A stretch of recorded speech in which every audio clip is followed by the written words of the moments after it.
మాట్లాడకపోతే నా బిడ్డ బ్రతకలేడు. ఇలా నేను నీకు అవ్వాలి ప్రభా. ఒక్కరోజు మాట్లాడితే బ్రతకలేకపోయాడు వాడు. రే పోరా, మీ నాన్న దగ్గరికి వెళ్ళు, సారీ చెప్పు అని చెప్పి వాడితో చెప్పి ఏదో ఒకటి చేసి మా ఇద్దరిని కలుపు. ఇదే తండ్రి హృదయం. అరే నా కొడుకు నాకు దూరం అయిపోయాడు, వాడేదో చిన్నతో పెద్దతో చేసి దూరం అయిపోయాడు, నాకు నా దగ్గర రాట్లా, నా స్వరాన్ని వినలేకపోతున్నాడు, నా వైపు తిరగలేకపోతున్నాడు, వాడు చేసిన దాన్ని బట్టి నన్ను చూడలేకపోతున్నాడు, నా దగ్గర నిలవలేకపోతున్నాడు. వాడిని నన్ను కలుపు అని తండ్రి అడుగుతున్నాడు. వాడిని నన్ను కలుపు. వాడు నాకు దూరాల నుండి అల్లాడిపోతున్నాడు, అపవాది హస్తాల్లోనికి వెళ్ళిపోతాడేమో అని చెప్పి నాకు భయం అవుతుంది. నాకెంత దూరం అయిపోతాడో అని కంగారుగా ఉంది. వాడిని నన్ను కలుపు. ఈ పంచపక్ష పరమాణాలు ఉంటాయి, మంచి బంగ్లాలు ఉంటాయి, కారులు ఉండొచ్చు, కోట్లు ఉండొచ్చు, ఉన్నత స్థితిలో ఉండొచ్చు. కానీ దేవుని స్వరం వినకుండా, దేవునితో మాట్లాడుకుంటూ, దేవునితో దగ్గరగా లేక నువ్వు బ్రతకలేవు.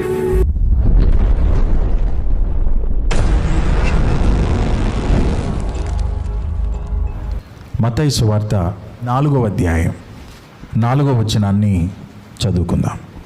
అందుకు ఆయన, మనుష్యుడు రొట్టె వలన మాత్రము కాదు గాని దేవుని నోట నుండి వచ్చు ప్రతి మాట వలన జీవించును అని రాయబడి ఉన్నదనెను. చాలండి, దేవునికి స్తోత్రం.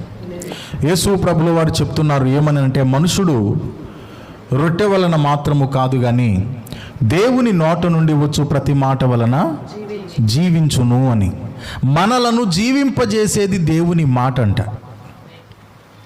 ఇది బాగా ఎవరికి అర్థమవుద్దయ్యా అంటే, దేవునితో అనుసంధానం కలిగినటువంటి వారికి అర్థమవుద్ది. వారు దేవుని మాట రాకుండా, దేవుని మాట వినకుండా, దేవునితో సహవాసం కలిగి ఉండకుండా వారు బ్రతకలేరు. Praise the lord.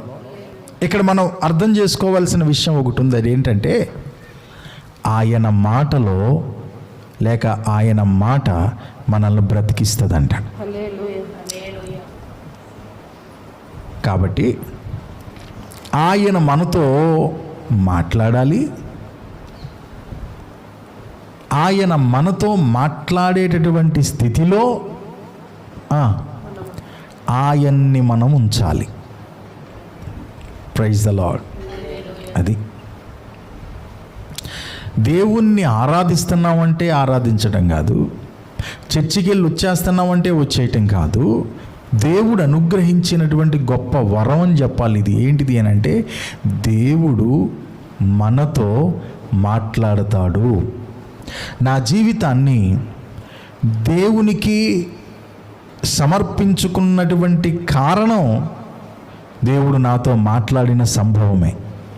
మన దేవునికి ఉన్నటువంటి ప్రత్యేకత ఏందయ్యా అంటే, ఆయన మాట్లాడే దేవుడు. దేవుని మాట ఇప్పుడు మనం చదువుకున్నాం ఏంటిదంటే, మనల్ని ఏం చేస్తుందమ్మా? అంటే బ్రతికిస్తుంది. మనుష్యుడు రొట్టె వలన మాత్రము కాదు కానీ దేవుని నోట నుండి వచ్చు ప్రతి మాట వలన జీవించు. దేవుని మాట మనల్ని బ్రతికిస్తుంది. మాత్రమే కాదు, ఈ శూన్యములోనికి వచ్చింది ఏంటిదయ్యా అంటే దేవుని మాటే. ఈ సృష్టికి ఒక ఆకారం లేనప్పుడు, ఈ సృష్టి అంతా కూడా ఒక అంధకారంగా ఉన్నప్పుడు, చీకటి అగాధ జలముల మీద కమ్మి ఉన్నప్పుడు, ఈ సృష్టికి వెలుగును తీసుకొచ్చింది ఏంటిదయ్యా అంటే దేవుని మాటే.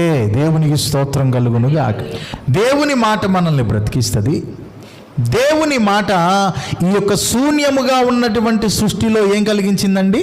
ఆకారాన్ని కలిగించింది, వెలుగులు దిద్దింది, మెరుపులు దిద్దింది, సముద్రాల్ని ఏర్పాటు చేసింది, భూమి ఆకాశాలను ఏర్పాటు చేసింది, సూర్య చంద్ర నక్షత్రాలు, విశ్వములో ఉన్నటువంటి సమస్తాన్ని కూడా ఏర్పాటు చేసింది దేవుని మాటే. పలుకగా చెప్పండి, ఆ ప్రకారమాయను. శూన్యంగా ఉన్న మన కుటుంబమైనా, శూన్యంగా ఉన్నటువంటి మన జీవితమైనా, అంధకారమయమైపోయిన మన ఆలోచనలైనా, మన తలంపులైనా, వాటికి ఒక మంచి మెరుపులు దిద్దాలంటే, వెలుగులు దిద్దాలి అనంటే, ఆకారాన్ని రప్పించాలంటే, ఒక అద్భుతమైన అందమైన కుటుంబాన్ని, జీవితాన్ని దేవుడు మనకు అనుగ్రహించాలి అనంటే దేవుని మాట కావాలి, రావాలి. దేవుని మాట వలన మాత్రమే అది జరుగుద్ది. దేవునికి స్తోత్రం. మరి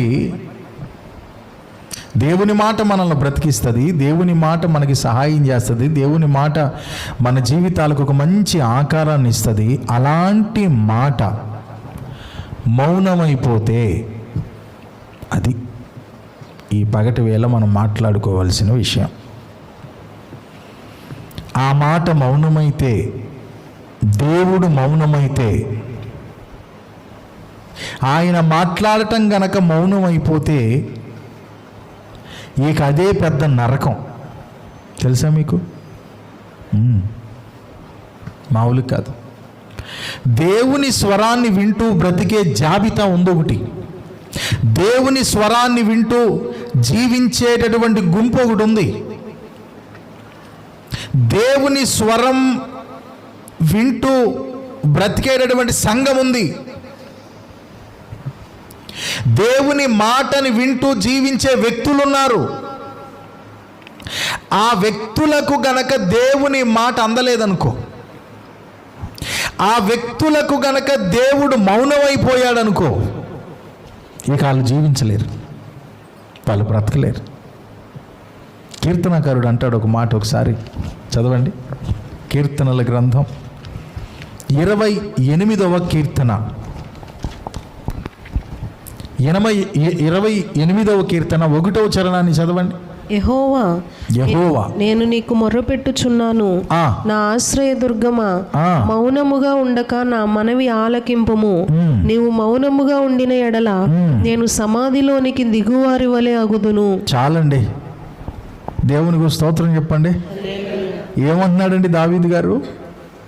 అయ్యా, నీవు గనక మౌనంగా ఉంటే సమాధిలోనికి దిగువాని వలె నేను అయిపోతాను.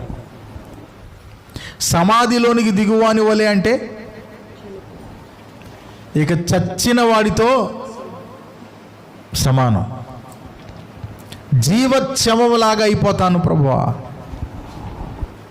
ఈ భక్తుడు ఏం కోరుకుంటున్నాడు దావీదు గారు అని అంటే, దేవుని యొద్ద నుండి ఏమీ కోరుకోవట్లా, నువ్వు నాతో మౌనంగా ఉండొద్దు అని కోరుకుంటున్నాడు. నీ మాటను ఆపొద్దు అని కోరుకుంటున్నాడు. దేవునికి స్తోత్రం. దేవుని స్వరాన్ని వింటూ బ్రతికేటటువంటి వారు, వారికి దేవుని స్వరం వినబడకపోతే బ్రతకలేరు. నేను బ్రతకలేనయ్యా, సమాధిలోనికి దిగువాని వలె నా ప్రాణం అయిపోతుంది నాయన, నాతో మాట్లాడయ్యా, నువ్వు మౌనంగా ఉండొద్దయ్యా, నువ్వు నాకేమి ఇయ్యకపోయినా పర్వాలా, నువ్వు నాకేమి చేయకపోయినా పర్వాలా, నేను అడిగిందల్లా నాకు నెరవేర్చకపోయినా పర్వాలా, నువ్వు నా దగ్గర మాత్రం మౌనంగా ఉండొద్దయ్యా. దేవుని భక్తులు, దేవుని ప్రేమికులు, ఆయన వారి పట్ల మౌనంగా ఉంటే వారు భరించటమే కాదు కదా, బ్రతకలేరు. అది దేవునికి స్తోత్రం. ఎక్కడ దాగేందుకు, నేను మా పిల్లలతో ఉండేటటువంటి ఒక చిన్న అనుబంధాన్ని చెప్తా. ఏదన్నా వద్దు అనే పని చేశారనుకో, వాళ్ళని కొట్టేసి గందరగోళం చేసేసి బయటికి ఈడ్చేసి జుట్టు పెట్టి పీకేసి ఇవన్నీ చేసేది ఉండదులే, కానీ వాళ్ళ డాడీ మౌనం అయిపోతాడు. ఇక అదే వాళ్ళకి ఒక పెద్ద శిక్ష. నేను చెప్పా, బాబు ఇది మళ్ళీ రిపీట్ అయితే కొన్ని రోజులు నేను నీతో మాట్లాడను అని చెప్పా. అన్నీ చెప్పనులే, దేవునికి స్తోత్రం. చెప్పా, చిన్నోడు కదా, మళ్ళీ రిపీట్ అయింది. చెప్పాను కదా, 3 days నేను నీతో మాట్లాడనని చెప్పాను. ఏమీ లేదు, నీకు కావాల్సినవన్నీ నీకు ఇస్తా, నీకు ఏది కావాలో నేను కొనిపెడతా, ఎక్కడ తీసుకెళ్లాలో తీసుకెళ్తా, స్కూల్లో దింపుతా, తీసుకొస్తా, నా బాధ్యతలన్నీ నెరవేరుస్తా. నేను నీతో మాట్లాడను.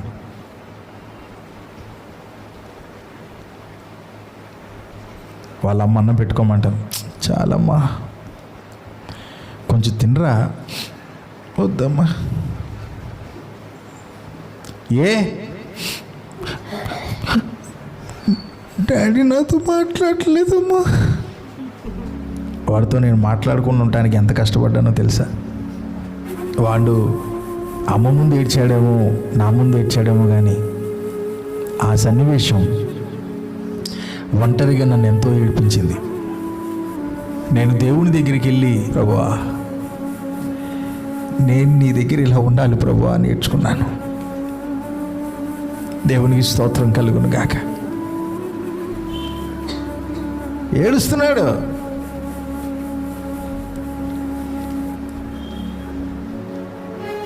స్కూల్కి వెళ్ళా తీసుకురావడానికి. డాడీ ప్రైజ్ లార్డ్ అన్నాడు వచ్చి. అటు చూడలా, అటు వచ్చి ప్రైజ్ లార్డ్ అంటే అనేటే చూశా అని చెప్పి వాళ్ళందరి ముందు ఏడవడానికి గుండెల్లో కళ్ళల్లో నీళ్ళు కళ్ళల్లోని కుక్కుని వెళ్ళి ఎక్కి నా వెనకాల కూర్చుని నా మీద చేతులు కూడా వేయకుండా మౌనంగా అట్లా కూర్చుని కళ్ళు తుడుచుకుంటూ కన్నీరు కార్చుకుంటూ కూర్చున్నాడు. నాకు చాలా కష్టం అవుతుంది అలా ఉంటాం. గ్యాప్ మెయింటైన్ చేయటం నా వల్ల కాట్లా. కానీ నేను కొన్ని నేర్పించాలి.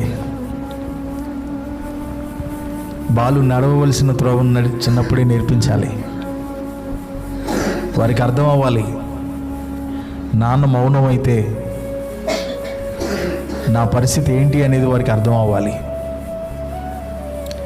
చిన్న విషయాల్లోనే మౌనం అయితే పెద్ద విషయాల్లోనికి వెళ్లకుండా ఉంటారు.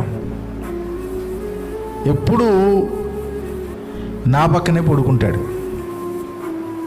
నేను అలాగ ప్రార్థన చేసుకుంటూ మంచం పక్కన మోకరించి, నేను ఈ గదిలో ఎటన్నా ఉంటే 10-10:30 కల్లా సిగ్నల్ ఇస్తాడు అటు నుంచి. మాకిక్కడ నిద్ర వస్తుంది, పొద్దున్నే స్కూల్కి వెళ్ళాలి. నువ్వు 12, 1 గంట 2 వరకు ఇక్కడ కూర్చుంటే నేను పడుకోకుండా ఉంటే నా ఆరోగ్యం ఏమవుద్ది? నువ్వు పడుకోవయా వెళ్ళి. నేను వద్దన్నా, నువ్వు రాకపోతే నిద్ర అట్టదు. రా, సరే వస్తున్నాం పద. ఓ 10 నిమిషాలు వెళ్ళినాం, మళ్ళీ వస్తాడు. ఇక్కడ నిద్రాడతల్లా. రా రా, వచ్చేస్తానా. ఎంతసేపు డాడీ? వస్తున్నాను లేరా, నువ్వు రావులే కానీ అని సాపు ఒకటి తీసుకొచ్చి నేను ఇక్కడ మోకరించి ప్రార్థన చేసుకుంటానా, అక్కడ మన ఎస్తేర్ గారు కూర్చున్న చోట మోకరించి ప్రార్థన చేసుకుంటూ ఉంటానా. ఆ పక్కన ఆ పొట్టోడు పడుకుంటాడే, అట్ట ఒక సాపు వేసుకుని పడుకుంటాడు. ఇక్కడ వద్దులే, మళ్ళీ అక్కడికి వెళ్ళకపోతే మళ్ళీ ఎందుకు వచ్చింది అమ్మ తిడద్దు, పదబ్బాయ్ నువ్వు రా అప్పుడు వెళ్తా. సర్లే పద అని చెప్పి నేను మోటమ్మలో చదువుకుని అటు బయలుదేరతా సాపు ఒకటి ఇచ్చుకొని.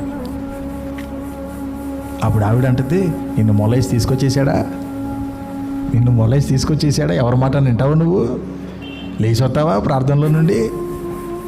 ఆడి చెప్తే వచ్చేస్తావా?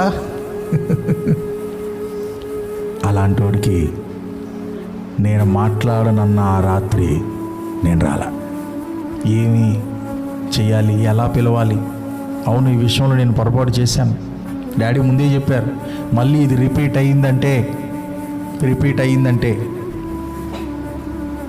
చిన్నది కానివ్వండి పెద్దది కానివ్వండి, నాకు అబద్ధం చెప్పొద్దు. ఇది నా పిల్లలకి నేను పెట్టిన కండిషన్. అబద్ధం చెప్పొద్దు, అదేదైనా సరే నిజమే చెప్పండి. డాడీ ఏమంటాడో ఏమనుకుంటాడో అని చెప్పి అబద్ధం చెప్తే ఏమి లేదు, నేను మౌనం అయిపోతా. ఆ రాత్రి ఇక అలాగే నేను ప్రార్థన చేసుకుంటూ ఉన్నాను. వాడు పాపం అటు కొట్టుకుని ఇటు కొట్టుకుని నిద్ర రాక అడగలేక డాడీ మౌనమైపోయి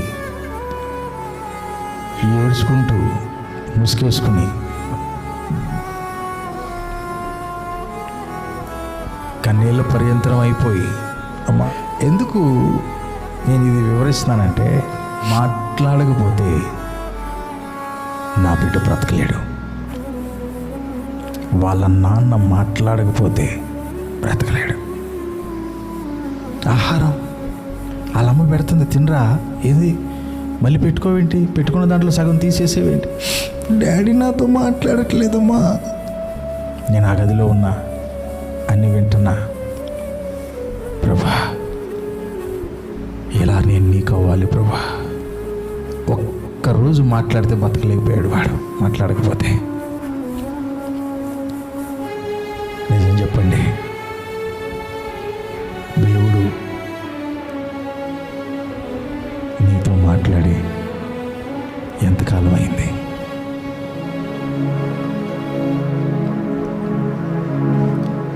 నేను వాళ్ళ అమ్మ మీద ఆధారపడుతున్నా.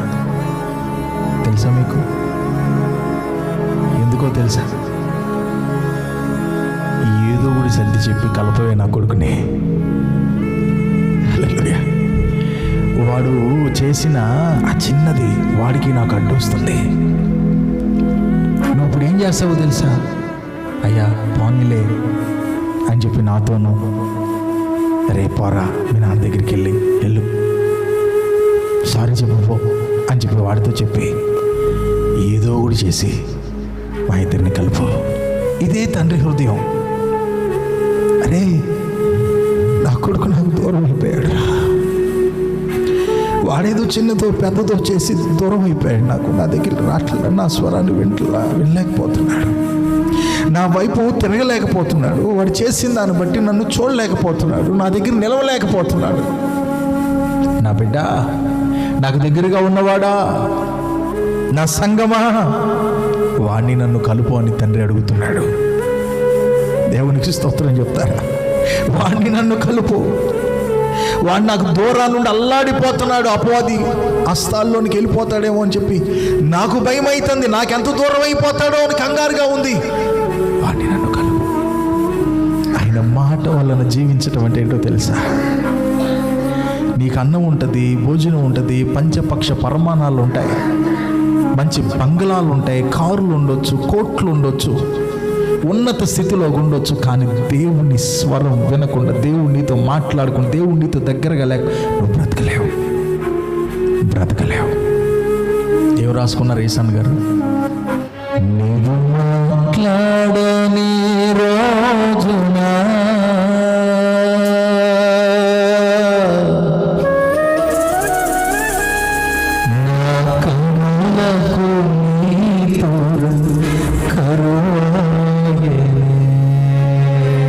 మాట్లాడకపోతే వాడికి ఏమైందో, ఆయన మాట్లాడకపోతే ఏసాను కదా అయిందంట. నీవు మాట్లాడని రోజునా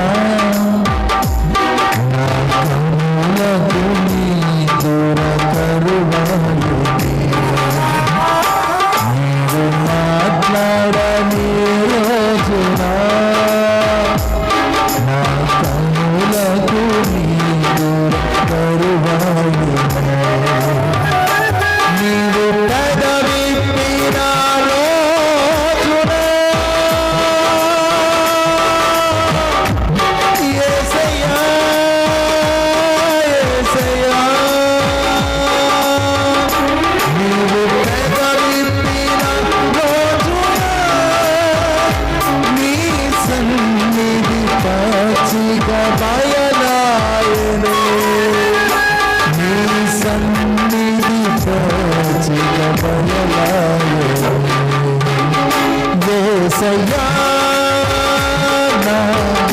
హృదయ స్పందన నీవే కదా యేసయ్యా,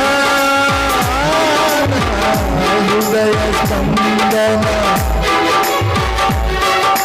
విశ్వమంత నీ నామము మహనీయము. హల్లెలూయా. మా మాట్లాడకపోతే, కనిపించకపోతే తట్టుకోలేని హృదయం ఎవరిదయ్యా అంటే కన్న బిడ్డది. ఆయన కౌగిలిలో బ్రతికే బిడ్డలు కొంతమంది ఉన్నారు. వారికి మాత్రం ఆయన మాట అందకపోతే బ్రతకలేరు. భోజనం పెట్టు, పంచ పరమాణాలు పెట్టు, విందు చేయి పెట్టు, కానీ వాడికి ఇష్టం ఉండదు, తినలేడు. ఎందుకు అంటే మా నాన్న నాతో మాట్లాడట్లేదు, డాడీ మాట్లాడట్లేదు. చిన్నగా ఒక ప్రశ్న వేయనివ్వండి, మీ నాన్న నీతో మాట్లాడే ఎంతకాలం అయింది? ప్రార్థన కోసం మోకరించినప్పుడు దేవుని స్వరం అందకపోతే, దేవుడు నాతో మాట్లాడకపోతే, ఆయన సన్నిధి నన్ను తాకకపోతే ప్రార్థన ముగించలేను. ఒకవేళ పైకి ప్రార్థన కోసం పైకి వెళ్తే ముగించుకుని రాలేను. భోజనం టైం అవుతుంది, డాడీని పిలువు అని చెప్పి వాళ్ళ అమ్మనొచ్చు, కానీ ఆయన ఏదైనా ఒక మాట మాట్లాడితే ముగించుకుని వద్దామని ఎదురు చూస్తున్నా. ఎందుకంటే ఆయన మన తండ్రి. నా బిడ్డ నా కోసం అల్లాడిపోతున్నాడా? నా బిడ్డ నా కోసం ఎదురు చూస్తున్నాడా? నా బిడ్డ నా కోసమే పరుగులు పెడుతున్నాడా? ఎదురు చూస్తాడు ఆయన. ఆయన మీదే కనుక నిజంగా నీకు ప్రేమ ఉంటే ఆయన కోసం అల్లాడిపోద్ది నీ ప్రాణం. ఆయన లేకపోతే బ్రతకలేదు, ఆయన లేకపోతే తినలేవు, ఆయన లేకపోతే నువ్వు జీవించలేవు, ఆయన లేకపోతే నీకు అద్భుతమైనవి ఎన్నున్నా సరే వాటి మీదకి నీ మనసు వెళ్ళదు. ముందు ఆయనతో కరెక్ట్గా ఉండాలి, ఆయన నాతో మాట్లాడాలి. ప్రియ దేవుని బిడ్డలారా, ఒక తండ్రి లాంటి హృదయం మన ఎడల ఆయన కలిగి ఉన్నాడు. నువ్వు మాట్లాడకపోతే ఆయన హృదయం ఎంతగా చెల్లించిపోతుందో, మరి ఆయన నీతో మాట్లాడకపోతే నీ హృదయం అంతగా చెల్లించిపోయే స్థితిలోనే నువ్వు ఉన్నావా? మనం ఉన్నామా? ఒక 2-3 విషయాలు చెప్పి ముగిస్తాం. ఆయన మౌనం అవటానికి కారణం ఏంటి? రండి, 1 సమూయేలు గ్రంథం 2వ అధ్యాయం 12వ చరణం నుండి కొన్ని వచనాలు చదువుకుందాం. ఏలీ కుమారులు యెహోవాను ఎరుగని వారే మిక్కిలి దుర్మార్గులై ఉండిరి. జనుల విషయమై యాజకులు చేయుచూ వచ్చిన పని ఏమనగా, ఎవడైనా బలిపశువును వధించిన మీదట మాంసము ఉడుకుచుండగా యాజకుని వారు 3 ముండ్లు గల కొంకిని తీసుకుని వచ్చి బొరుసులో గాని, తపేలో గాని, గూనెలో గాని, కుండలో గాని అది గుచ్చినప్పుడు ఆ కొంకి చేత బయటకు వచ్చినదంతయు యాజకుడు తన కొరకు తీసుకొనెను. షిలోహుకు వచ్చు ఇశ్రాయేలీలందరికీ వీరు ఇలాగున చేయుచూ వచ్చిరి. ఇదియుగాక వారు క్రొవ్వును దహింపక మునుపు యాజకుని పనివాడు వచ్చి బలిపశువును వధించువానితో, యాజకునికి వండించుటకై మాంసమిమ్ము, ఉడకబెట్టిన మాంసము అతడు నీ యొద్ద తీసుకొనడు, పచ్చి మాంసమే కావలెను అని చెప్పుచూ వచ్చెను. ఈ క్షణమందే వారు క్రొవ్వును దహింతురు. తరువాత నీ మనస్సు వచ్చినంత మట్టుకు తీసుకొనవచ్చునని వానితో ఆ మనిషి చెప్పిన ఎడల వాడు అలాగు వద్దు, ఇప్పుడే ఇయ్యవలెను, లేని ఎడల బలవంతము చేత తీసుకొందునను. చాలండి, దేవునికి స్తోత్రం. చదువుకున్న విషయం ఏంటంటే, ఒక ఊరిలో ఒక పాస్టర్ గారు ఉన్నారు. ఆ పాస్టర్ గారి పేరు ఏలీ. ఆయనకి 2 కుమారులు ఉన్నారు. ఏలీ గారికి వయసు అయిపోయింది, మంచం పట్టాడు. ఇప్పుడు ఆ మందిరపు పరిచర్య అంతా కూడా వారి కుమారులు జరిగించాలి. అప్పుడు పాత నిబంధనలో ఉన్నటువంటి మందిరపు పరిచర్య ఏంటంటే, జనులు పశువుల్ని తీసుకొస్తారు బలిపీఠం మీద బలి అర్పించడానికి.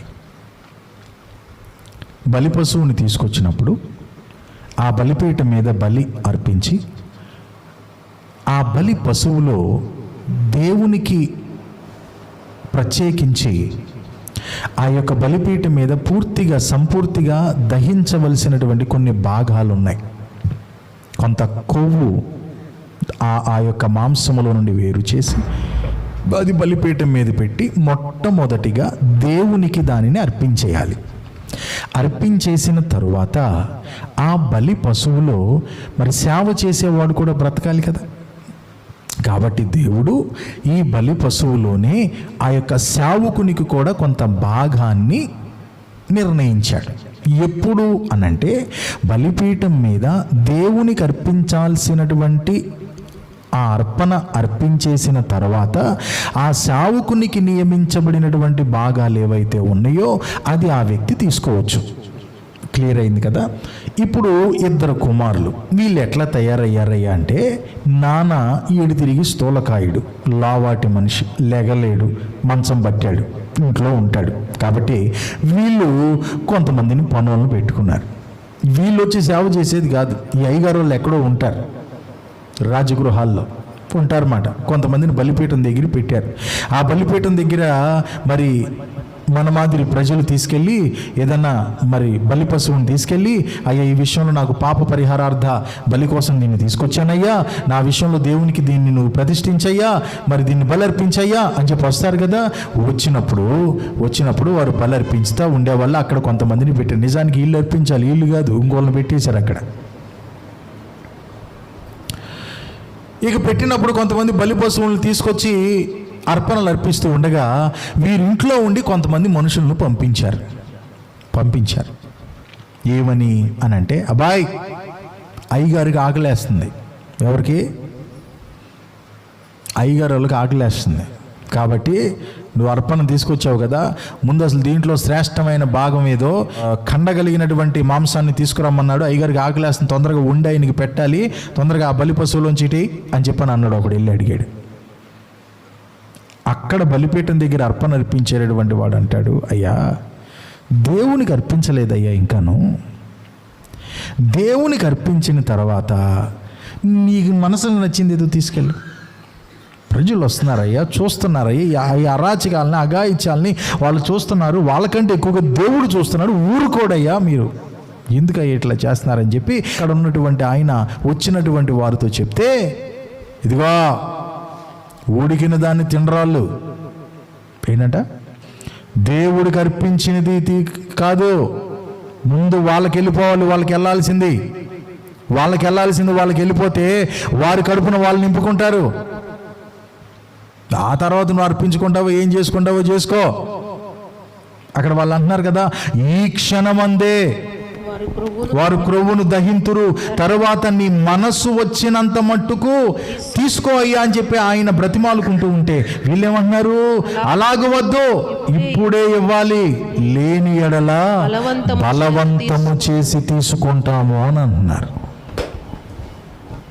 దీన్ని ఏమంటారయ్యా అంటే హృదయ గర్వము అనండి. ఒకసారి చెప్పండి ఏంటిది? హృదయ గర్వం, అహంకారం అనేటటువంటి పాపం, గర్వం అనేటటువంటి పాపం, అది వీళ్ళు కలిగి ఉన్నారు. ఎవరు? ఏలీ కుమారులు, ఆ దినాల్లో ఉన్నటువంటి పాస్టర్ గారుల పిల్లలు. అందుకే మా పిల్లలతో చాలాసార్లు చెప్తూ ఉంటాను నేను, నానా విధేయత ఉండాలి, తగ్గింపు ఉండాలి, దీన మనసు ఉండాలి. వచ్చినటువంటి బిడ్డలు ఎవరైనా సరే వారు మీకంటే యోగ్యులుగా ఎంచాలి. మనం ఎవరికంటే యోగ్యులం కాదు నాన్న, మన దేవుడు నియమించినటువంటి సేవకులం. ఇవాళ మన పరిస్థితి ఇలా ఉంది, రేపొద్దున ఒకవేళ దేవుడు కనికరించి దీవిస్తే ఎంత ఎదిగినా సరే మనం ఎలా ఉండాలి? తగ్గింపు కలిగి ఉండాలి, దీన మనసు కలిగి ఉండాలి. ఎందుకు అనంటే దేవుడు చూస్తున్నాడు, ఆయన ఊరుకోడు. సేవ మన చేతులకు అప్పగించాడు అనంటే, 10 మంది వచ్చి దేవుని మాటలు వింటున్నారు అనంటే ఇష్టానుసారంగా ప్రవర్తించడానికి లేదు బాబు, లేదు. ఎన్నోసార్లు నేను చెప్తూ ఉంటాను బిడ్డలకి,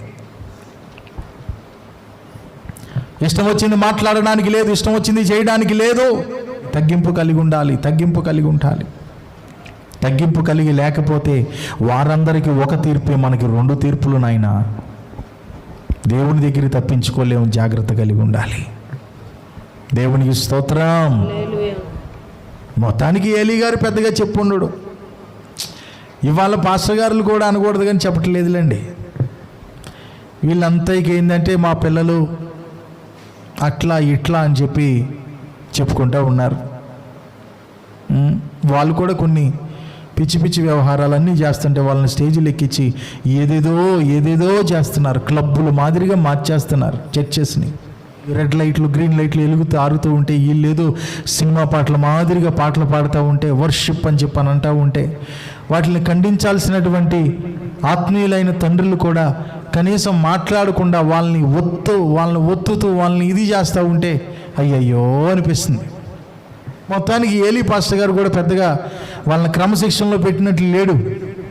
ఇక వాళ్ళు ఎట్లా తయారయ్యారయ్యా అంటే, మేం చెప్పిందే శాసనం, నువ్వు పోకపోతే నువ్వు ఇచ్చేదేందిరా మాకు, నేను తీసుకెళ్తాం బలవంతంగా అనే కాడకు వచ్చేసారు. హృదయ గర్వాన్ని బట్టి దేవుడు అక్కడ ఏమైపోయాడు తెలుసా? మౌనమైపోయాడు. గుర్తుపెట్టుకోండి, గర్వం అనేది ఏంటిదో తెలుసా?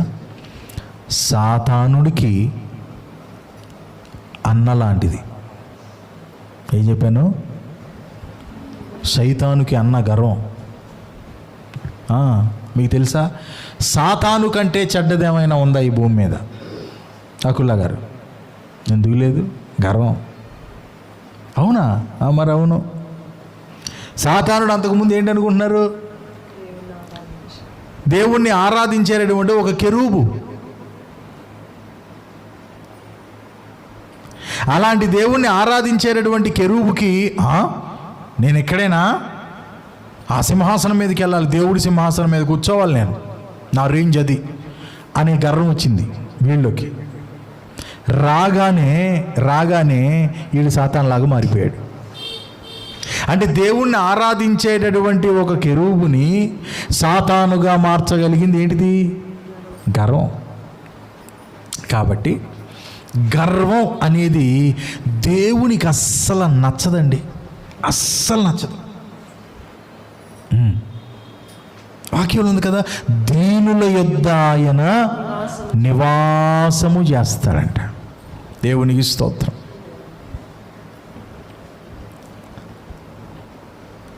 గర్విష్ఠులతో ఆయన మాట్లాడలేడు. గర్విష్ఠుల దగ్గర అసలు ఆయన ఉండనే లేడు. మాత్రమే కాదంట, ఇర్మియా గ్రంథం చదవండి ఒకసారి. ఇర్మియా గ్రంథం 13వ అధ్యాయం 17వ చరణం చదవండి నాన్న. మీరు ఆ మాట విననొల్లని ఎడల మీ గర్వమును బట్టి నేను చాటున ఏడ్చుదును. అద్దుకో, మీ గర్వమును బట్టి నేను చాటున ఏడ్చెదను అంటున్నాడు దేవుడు. దైవజనుల్లో నుండి దేవుని యొక్క బాధను ఆయన చెప్పుకుంటా, నేను చాటున ఏడుస్తానురా. దేవుణ్ణి ఏడిపించేది ఏంటిదో తెలుసా? ఏంటిది నాన్న? గర్వం. కాబట్టి ఆయన మౌనమైపోతాడు. గర్వం మనలో కనబడినప్పుడు, పాపం అనే గర్వం మన లోపల కనబడినప్పుడు ఆయన మాట్లాడలేడు, ఆయన మౌనం అయిపోతాడు. ఆయన కాపుదల మనకు ఉండటం కష్టం, ఆయన కంచె మనకు ఉండటం కష్టం. ఆయన మౌనం అయిపోవటం అంటే ఏంటనుకున్నారు? సుఖసుఖాలతో మనం బతకటం కష్టం, ఇక నెమ్మది కలిగి జీవించడం కష్టం. ఎందుకనంటే గర్వాన్ని బట్టి ఆయన చాటున ఏడుస్తాడంట. ఇవాళ చూడండి, ఇంత తోళ్ళని కదపగలవా? ఆడి భూమికి జానుడు ఉండడు. ఏంట్రా కుడి చేతి వైపు తొక్కుతావు, ఎడం చేతి వైపు వెళ్ళావు అని అంటే నీకెందుకట, నువ్వు పని నువ్వు చూసుకో. ఆయన ఎంత వాడికి తిప్పి కొడితే 5 సంవత్సరాలు 6 సంవత్సరాలు. పెద్దోళ్ళని తన తండ్రి సమానులు కూడా ఏమంటాడు వీడనంటే, నీ పని నువ్వు చూసుకో, మాకు తెలుసులే. ఏంటి గర్వం? ఏంటండి? ఏంటి అహంకారం? ఏంటి? ఇక కుటుంబ వ్యవస్థలోనికి వెళ్తే ఇక చెప్పక్కర్లా. ఇక ఆయన మీద ఈవిడి మీద ఆయన. ఇక వీరిద్దరిని చూసి ఇక పిల్లలు ఇక అధోగతి పాలు. ఎక్కువగా మనం ఫ్యామిలీ గురించి మాట్లాడుకుంటూ ఉంటాం కాబట్టి ఇప్పుడు ఇక ఎక్కువగా నేను దాని గురించి చెప్పక్కర్లా. గర్వం అనేది ఎక్కడుందో అక్కడ సాతాను సింహాసనాన్ని వాడు సెట్ చేసుకుంటాడనమాట. అది కుటుంబమైనా, వ్యక్తి జీవితమైనా, వ్యక్తి హృదయమైనా సరే, గర్వపూరితమైన మాట, గర్వపూరితమైన బ్రతుకు, గర్వపూరితమైన జీవితం, గర్వపూరితమైన వ్యక్తిగా గనక ఉంటే అక్కడ దేవుడు ఉండలేడు, దేవుడు మాట్లాడలేడు. దేవుని స్వరం అక్కడికి రాదు, దేవుని కనుసంజ్ఞలు అక్కడికి రావు. ఆయన ఏడ్చేటటువంటి వ్యవహారం నెంబర్ 1, గర్వం అనేటటువంటి పాపం మన లోపల ఆయన కనబడితే ఆయన మౌనం అయిపోతాడు, మాట్లాడలేడు. ఇక్కడ కూడా మౌనం అయిపోయాడు. రండి 1 సమూయేలు గ్రంథం 3వ అధ్యాయం, ఎక్కడది? మొదటి చరణమా, మొదటి వచనం చదవండి. బాలుడైన సమూయేలు ఏలి ఎదుట యెహోవాకు పరిచర్య చేయుచుండెను. ఆ దినములలో ఆ దినములలో అనండి, ఆ దినములలో యెహోవా వాక్కు ప్రత్యక్షమగుట అరుదు. తరచుగా తటస్థించుట లేదు. దేవుడు మాట్లాడుట లేదు.